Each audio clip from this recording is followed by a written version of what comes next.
ada orang dia tak mau berubah. Jadi saya macam, Michelle, why I nak tolong dia tak nak berubah lah Michelle. Tapi dia susah, dia tak ada duit Michelle.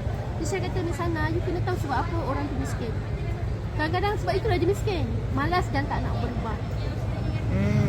Jadi baru saya tahu, kadang-kadang kita kena invest masa dekat orang yang betul nak berubah. Jadi kita tanya diri kita, aku ni betul ke nak berubah? Bila kita nak berubah, jalan semua dah ada dekat PE. Kan? So cari orang yang betul lah. Cari orang yang betul. Macam Michelle kata, macam you masak tu, you akan pergi ke beli ikan kat pasar, you beli ikan yang busuk ke ikan yang rosak.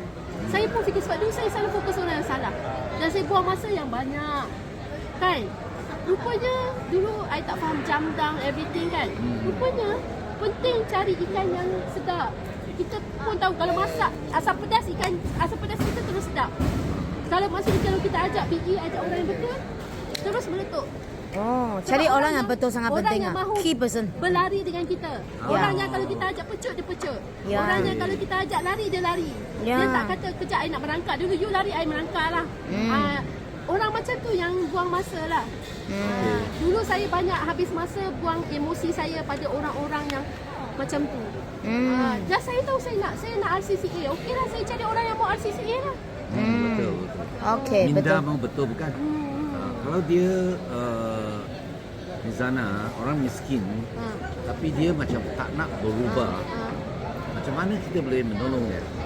Macam mana kita boleh tolong, kita jump down dulu. Macam Michelle selalu katalah, you betul ke nak tolong dia kan? Sebab saya dulu spend masa banyak kan. Michelle kata sebab tu you kena cepat cari orang belakang dia. Sebab nanti bila you cari orang belakang dia, bina orang bawah dia, dia akan nampak you betul nak tolong dia. Dari situ dia nampak income baru dia datang. Jadi sebab tu